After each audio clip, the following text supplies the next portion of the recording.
Snyder and Sullivan's in San Mateo Funeral Home. We're with Silvia Rivera. She's a funeral director and she's also an embalmer for many years here. And she's invited us to come sit with her to talk about what she does for a living and how she started out in this career. Well, thank you. First, what has, I guess I could say that I've been in the industry for 15 years.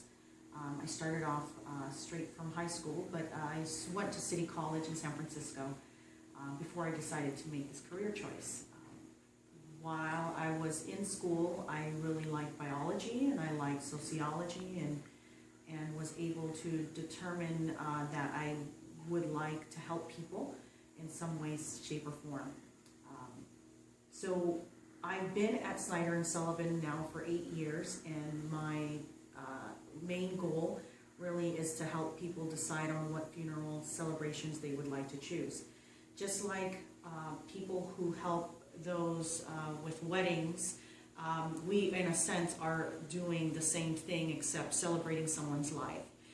So that is one of the things that we do here, and as we go around and tour, you will be able to see some of the things that are building and some of the things that we do as we go along. And my question for her is, as a funeral director, what is it exactly that you do in this room? What you would have to do? Okay.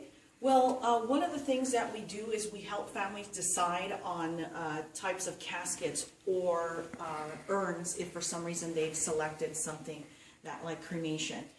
Our goal is to be able to give people information. So for example, you have here kind of like a setting.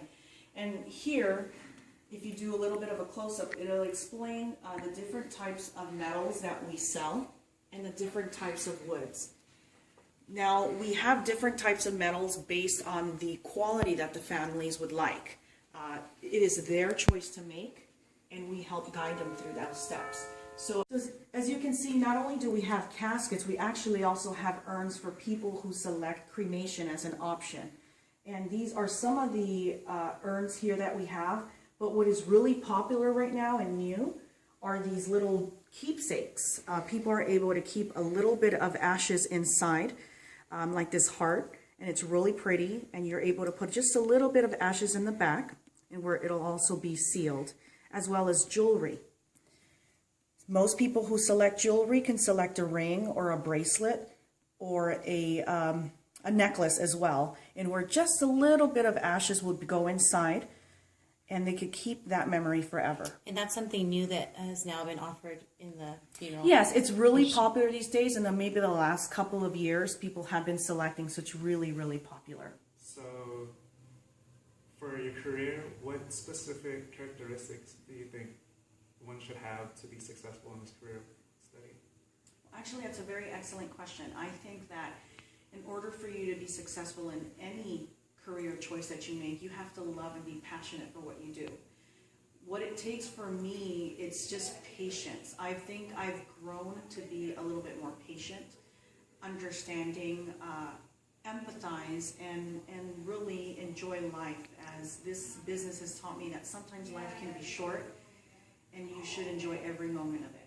So you have to be a strong person to be able to help someone who's crying during your time. They need you. So you have to be able to hold their hand and guide them through the whole process. Because a lot of people have no idea what it takes to be able to put someone who's lost someone, to be able to help them put things together. Do you have any specific training that you think one should have? Yes, well, we do go to school. We have to take a state board test. What we do is, there used to be a college here in San Francisco, but it's moved to Sacramento. But you definitely have to be trained. You should be trained in communication, in pathology, all the sciences, as well as management. There are all aspects of the business you will learn. And then eventually you'll take either your embalmer state board test if you decide you wanted to be an embalmer, because it's a choice, or you can just be a director and take your state board test to do that. So it definitely requires trainings of laws, of how to care for a deceased body, all those things that are necessary to know before you even get into this career. So embalming is preserving the dead body itself? The definition of embalming is definitely temporary preservation of a body through chemical exchange. So basically, it's not to be confused with an autopsy. Embalming is just to preserve someone, and it is not required by law. It is only to be done so if someone wants to have an open casket. The only reason why. Okay. But you can absolutely have someone not embalmed and do something different, a different choice. One question. How do you think this career has changed your life in the outside? Well, it has changed my life because I try to be a lot more cautious of my decisions that I make in life. So, for example, because during our winter season, you'll see a lot more either drunk driving, a lot of the holidays, a lot of things to that nature make you remember, you know what, it's not a good idea to drive drunk. You help out the community. We try to volunteer with the nursing homes and help them. So it's changed my life to be able to understand and be patient with people. So that's what it has helped. And the tragedy in the Philippines, has the people in your industry, like morticianers, have they gone to the Philippines to help? Because I heard they're asking for morticianers to go over to the Philippines and help them out.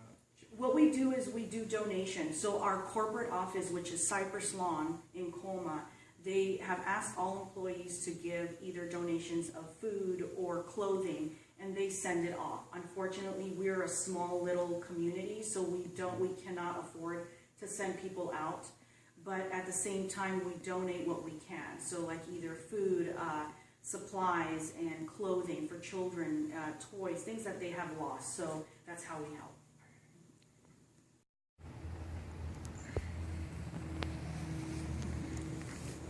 As a student at Skyline College, can you give me some further tips on how I can excel in this industry? Absolutely. I do think that you should absolutely do your research. Talk to the students at the college, and I believe it's in Sacramento, and I believe it's called River College. I would invite you to tour their facilities, get to know the staff there, and get to see if you're comfortable with the settings. Tour maybe a couple more funeral homes and see what their reasons why they chose their career. But definitely keep going to school, and also selecting all the choices, like I said, regarding now that you're in Skyline, you're able to take all your general information that you'll probably need, and the program will probably be a little faster for you and accelerated because of that nature. I also invite you to take a tour at our main office in Cypress Lawn. In that area, we serve a big Asian community, and a lot of their community like to be able to feel comfortable with their settings, and so therefore if you take a look at the traditions that they follow, it's really fascinating, as well as you'll learn more regarding their traditions or any of the traditions that they have in that area. Here at Snyder and Sullivan, we I guess every community has their people they serve. So at times you may want to fit in the areas you want to serve. So if you like the San Mateo location, where it's mainly a lot more quieter, it's a lot, the weather is different, or if you want to go to a high pace area, high volume, which is the Colma area where all the cemeteries are at. So it just depends on what do you want to take it slow, or do you want to be fast paced? So I always invite you to tour around and continue to, and I can give you some information on how to get you started. Okay. Thank you so much. And I just want to thank you, Silvia, for having us here and taking the time off on your day off to tour us around here. And we really appreciate that. And we look forward to showing the rest of the students what you have to offer in this career. You're very welcome. Thank you very much.